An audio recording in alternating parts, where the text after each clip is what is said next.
The wind dragged low across the open plain, carrying with it the sour scent of dying grass and gun smoke long gone stale. A battered sun sank behind distant hills, throwing the land in streaks of amber and rust. A lone figure rode through it all, hunched and heavy in the saddle like he'd been stitched into it. His coat flapped like old canvas, boots caked with dried mud, rifle slung low at his side. His horse was more bone than beast, and every step sounded like the world groaning beneath its hooves.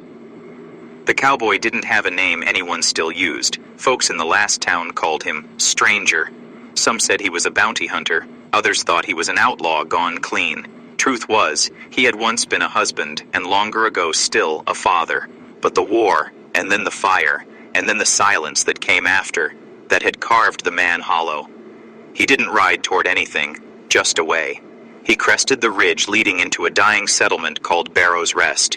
It wasn't marked on any map worth buying, and nothing taller than a 2-story saloon stood within sight.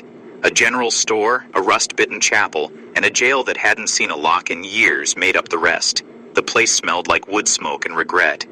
He didn't plan to stop long, maybe just to water the horse and sleep a night with both eyes open. But then he saw her. She came running from the edge of town, barefoot, dirt smudged across her cheeks, dress torn like she'd pushed through thorns. A little girl, maybe 7. Her legs moved too fast for her own good, arms flailing, panic spilling from her in wet hiccups and wild eyes. She stumbled once, caught herself, then kept running until she nearly crashed into his saddle. He reined the horse in hard. She looked up at him, and everything else, the dust, the silence, the ache in his bones, went still. "Mister," she sobbed, "they took him. They took my mama and papa."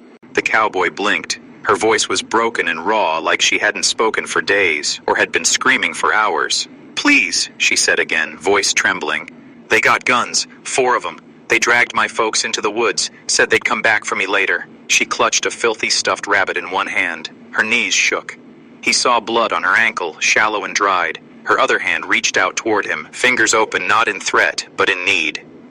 He didn't speak, just dismounted slowly, boots crunching in the dirt. He knelt in front of her and took a long, quiet look. Her eyes were green, bright despite the tears, and full of something that twisted in him, something he hadn't felt in years, not pity, not duty. Recognition. He wiped her cheek with the back of a weather-worn glove. "You hurt?" he asked. She shook her head, lip trembling. "No, sir. But my mama screamed real bad when they hit my pa. He didn't get up after that." "Which way?" She pointed west, toward the tree line behind the churchyard. The light was dying fast in that direction. Shadows bled between the pines like ink poured in water. He stood and glanced toward the saloon. A few men leaned on the porch rail, watching but not moving. A curtain twitched in the general store window. No one came to help. No one asked. He turned back to the girl. "What's your name?" "Elsie." He nodded once, not yet sure why that mattered. "You got any kin in town?" She shook her head again. "We was just passing through. My pa sells tools. He fixes things, or he used to." He looked away, jaw tightening. He hated the way her words cracked in the middle, like her belief in the world was breaking even as she spoke them. He led her toward the saloon and knocked on the wooden rail.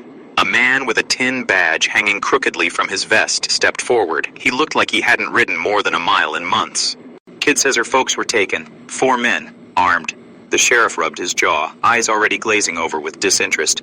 "Likely Skinner's crew. They've been drifting through the territory. Last town said they took a woman and left 2 dead behind, but I ain't got the men to ride out after 'em, and I sure as hell ain't risking my own hide for strangers. She's 7. She's not my problem." The cowboy stared at him a moment longer, then turned away. He didn't argue. Men like that weren't worth words. Elsie sat on the steps, hugging her rabbit tight. He could see the dirt beneath her fingernails, the thinness of her arms. She hadn't eaten in a day, maybe 2. He knelt beside her. "You got anything of your folks on you? Anything they might have dropped?" She fished a pendant out of her dress pocket. It was cracked, but inside was a sketch of her mother's face in pencil, done by someone who loved her. The cowboy took it gently, studied it, then handed it back. He stood, turned toward the stable. The mule was tired, but it could still carry weight. He checked the saddle, loaded his rifle, counted his bullets. Only 12. He didn't need more. Inside a saddlebag, wrapped in cloth, was an old locket he hadn't touched in years. He didn't open it now, just stuffed it in his coat pocket and mounted. "You coming?" he asked her. Elsie blinked. "I don't know where to go." "You do now." He reached down. She took his hand, and he pulled her up behind him. She wrapped her arms around his waist without a word. As they rode out, the wind rose again, sharp and chill. The sky above the treetops had turned to bruised plum and gray. Owls called from deep in the woods, and somewhere far off, a wolf howled. They followed tracks through the soft dirt, boot prints deep from running, some with drag marks, likely where her father had fallen. The cowboy stayed alert, scanning the trees, senses narrowed like a trap tightening. His body moved like it remembered something his mind didn't want to. Elsie didn't speak. Her head rested against his back. He could feel her hair. It beat through his coat, quick but steady. Trust was forming, not through talk, just through movement, direction, and the absence of fear. As they moved deeper into the woods, the trail got harder to follow. It was darker here, the trees thicker. The smell of moss and rot and something older filled the air. They came upon a broken wagon wheel half buried in the mud. Bits of cloth snagged on branches, a broken buckle, blood on bark. He dismounted and studied the signs. Something had happened fast. A scuffle, panic. "Can you stay here?" he asked softly. Elsie hesitated, then nodded. He handed her a piece of jerky and tucked the rifle under his arm. "I'll be 10 minutes. If you hear a whistle, 3 short bursts, you run. Don't look back." She nodded again, holding the rabbit tight. He moved like a shadow between the trees. Years of violence had taught him how to disappear, how to kill, if needed.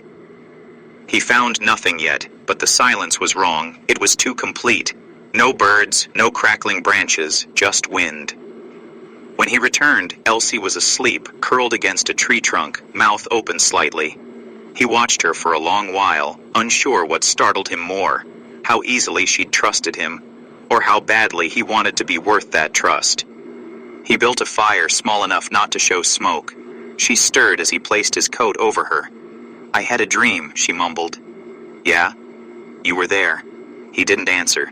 They ate quietly, him more out of habit, her out of hunger. She asked no questions, and he offered no lies. That night, he stared into the fire until his eyes burned. He thought about his own little girl, how she used to sing in the evenings even when the prairie wind howled, and how one winter night she hadn't woken up at all. The fire cracked. Embers danced like memories too hot to touch. He felt the weight of Elsie's head against his arm. When morning came, she was already awake, ready to ride again. She didn't say it, but he saw it in her face. She believed he could bring her family back. That belief scared him more than any bullet ever had. And how one winter night she hadn't woken up at all. The fire cracked. Embers danced like memories too hot to touch. He felt the weight of Elsie's head against his arm. When morning came, she was already awake, ready to ride again. She didn't say it, but he saw it in her face. She believed he could bring her family back. That belief scared him more than any bullet ever had. He saddled up, helped her mount behind him, and turned the mule toward the heart of the woods, toward whatever waited out there. Because if he didn't ride with her now, if he turned back like the rest, then maybe there really wasn't anything left of the man he used to be. And maybe, just maybe, this little girl was the last chance he'd get to remember how to be something more than hollow. As the trees closed around them, and the wind shifted like breath through branches, the cowboy gripped the reins tighter. They were going into the dark, but this time, he wasn't alone. The woods changed as they pressed deeper, less like trees and more like sentinels. The canopy swallowed most of the light, and the undergrowth thickened, each step the mule took groaning with resistance. Birdsong had vanished completely, leaving only the rustle of wind and the occasional creak of ancient branches overhead. The cowboy kept one hand near the rifle, the other steady on the reins, eyes flicking from track to trail like a man who'd walked into something familiar, but didn't want to remember why. Elsie was quiet behind him, her arms looser now, more trusting. She didn't ask where they were going or how far it was. It didn't matter. She had the one thing a child shouldn't need, faith that her life depended on the man she was following. He stopped when he found the blood. It was thin, a smear along a flat stone, already going dark with drying. Near it, a boot print dug into the mud, heavy, uneven. Someone had been dragged. The cowboy dismounted and crouched low, eyes sharp. The trail led downhill toward a gully choked with brambles. He tied the mule to a thick pine and helped Elsie off. "We walk from here." She nodded, brushing her hair from her eyes. The rabbit was still in her arms, clutched tight as if it gave her strength. They moved through the brush in silence, the cowboy clearing a path with his knife when needed. The gully narrowed, became almost a trench, and then opened abruptly onto a clearing near a stream. That's where he saw them. Two men, gang members no doubt. Dirty coats, pistols at their hips, boots kicked out in lazy postures as they sat by a fire. A woman's coat lay nearby, folded but stained. A few broken tools were scattered across the grass, and tied to a tree just beyond them was a man, unconscious or dead. It was hard to tell. His face was bloodied, his shirt torn open. The cowboy felt Elsie's hand tighten in his. He knelt beside her. "Stay here. Don't move. Don't speak. Not even if I don't come back right away." Her chin trembled. "Is that my pa?" "Looks like it." She nodded slowly.